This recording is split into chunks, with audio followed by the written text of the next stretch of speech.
Hey everyone, welcome to Gender Mix. Today I want to talk about medical transition when you are genderqueer or non-binary or an identity that might fall under one of those umbrella terms.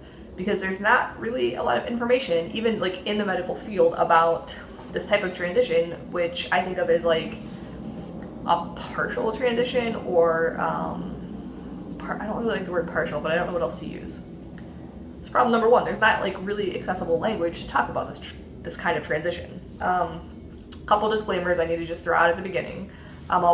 Pretty much everything like masculine, feminine that I use in this video is in air quotes because we don't have the language for it.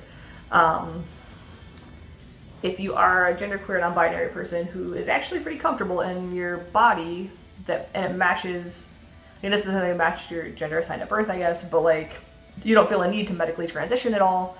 You maybe didn't even feel a need to like change pronouns or whatever. That is fantastic and great. Definitely not me, but like that's fine. Like it doesn't make the gender identity any less valid. It's just a different experience of gender. And then there are also plenty of non-binary people who do choose to actually, we'll say, I won't say fully transition, like traditionally transition to where like they're gonna just completely use like male or female pronouns, change the name if necessary, or they want to go on hormones, possibly get surgeries if that's what they want to pursue. Also, again, great, closer to where I'm at, but still not me. And so that's why I wanted to make this video, because there's just not a whole lot of people talking about it. Or even like most of like the non-binary people I see that do talk about their transition are closer to the like, oh, I'm going on hormones, I'm doing this. I might be going on a low dose, but it's just the same changes slower, that kind of thing. And then one other disclaimer is, when we talk about androgyny in society, what that usually often means is just looking more masculine, like more like a cis male body, and that has its own like set of problems. Like, why don't we assume that a cis woman's body is the androgynous one?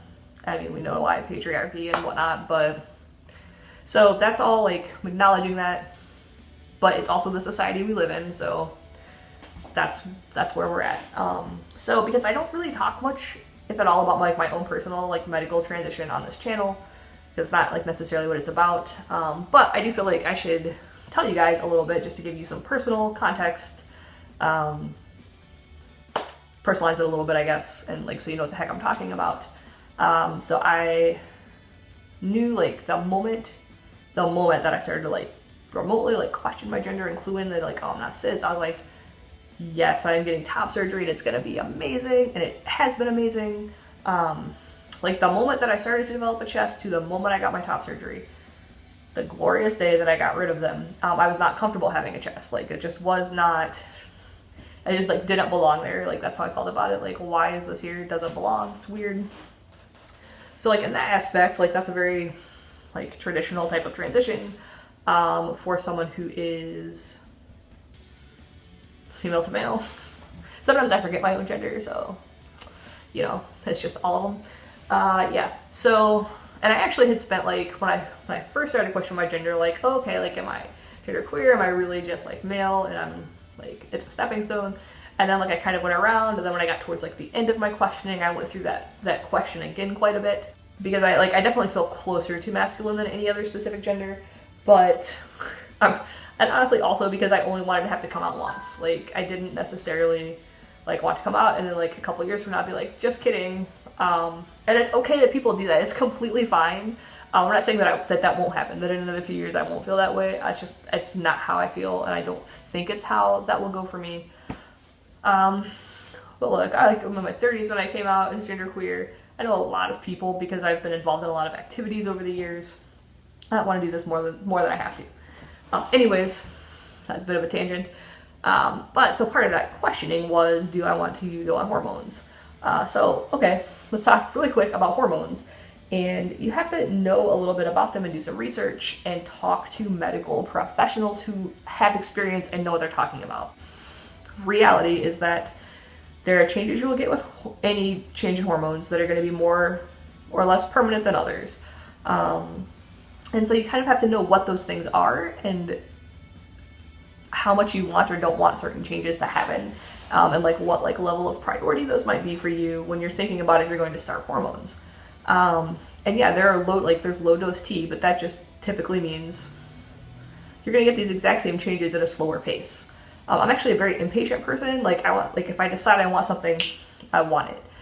So that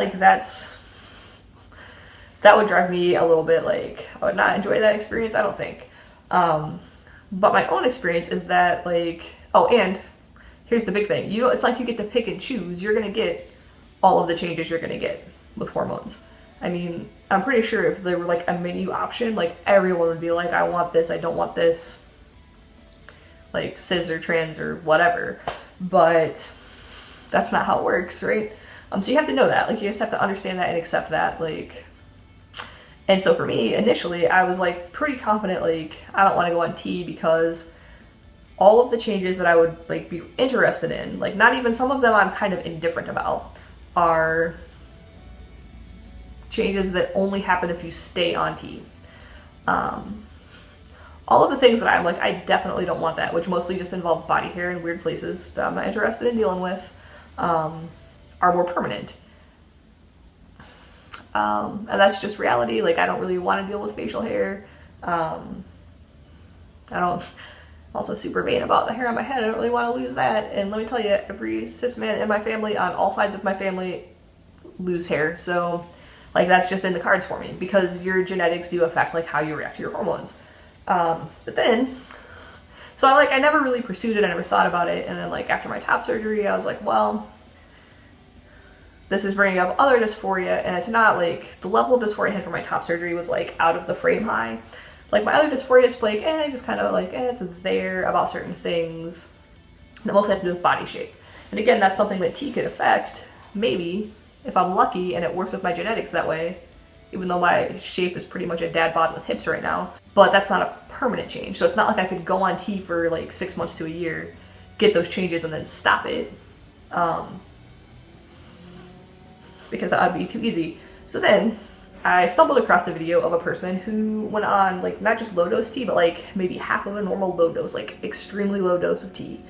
And they got like body shape changes, that like specific changes I would want, and like how their musculature was. Like, it wasn't like overtly like masculine, but it was a bit more masculine. I was like, man, that is like exactly what I want. They weren't having, like, they didn't get facial hair.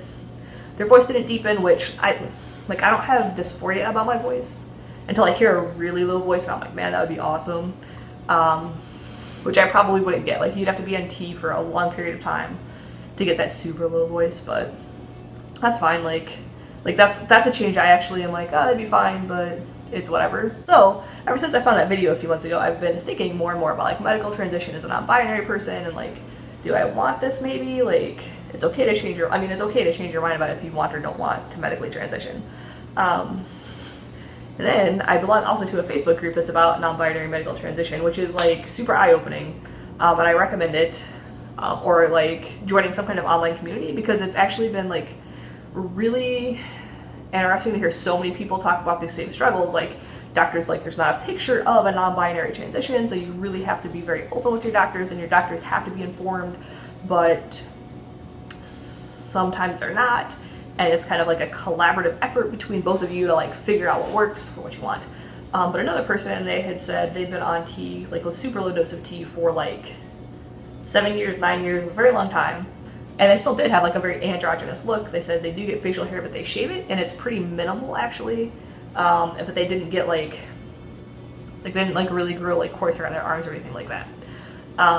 So like, now I'm kind of excited to talk to a doctor. That's my plan in the next month. About maybe potentially thinking about trying a super low dose. And if I like it, and if I get changes that I like, and I don't get too many changes I can't deal with, who knows. This video is getting super long. I don't even know necessarily 100% where I'm going with it, other than to just say like, non-binary medical transition is a thing. People don't always realize that, or they don't know what it looks like, and that's because it looks different for everyone. And even like a binary trans person's transition is still going to look a bit different. Like the timeline for when and if they want which surgeries, when they start their hormones, the changes they get are going to happen at very different rates, again based on like their body, their DNA and whatnot. So that's not, but they're still like like there's usually a similar end goal. If you're FTM or MTF, you're like trying to get to it like a generally understood place. Whereas being non-binary, it's like, well, what are you trying to achieve? I'm like, well, can I just look like a maybe 28-year-old man but who doesn't have facial hair? Like, you know. So on some magical day, maybe science will get to the point where we can pick and choose, and that'd be unreal. For the time being, I would just like this baby face to maybe look slightly less baby-ish. I don't know. But this video is getting way longer than I wanted. Leave me some comments. Talk about like what you have done or tried as far as like non-binary medical transition. If you're interested in like more specific things about it. If I do end up starting any kind of hormones or anything else, I'll let you guys know. I'll give you like any kind of relevant updates. But that's it. Yeah, non-binary medical transition. It's a real thing. There's not a lot of research or information out there about it, so I think it's important to share about it and like what that's like. Oh, and like obviously like I got top surgery without being on T and without intending to go on it, and it was not a problem whatsoever for me. And no, like nothing can grow back. Like once it's gone, it's gone. And I got like the masculinization with the surgery, so I did like a very like masculine chest. So that's a real thing you can do without being on T. I do see that question a lot. Anyways, yeah, that's all I have for you today. And if you have any specific topics other than whatever, any genderqueer adult, that made it sound a little X-rated. Any questions though about being genderqueer as an adult or just in life, whatnot, leave them again. Leave me a comment. Yeah, have a great day.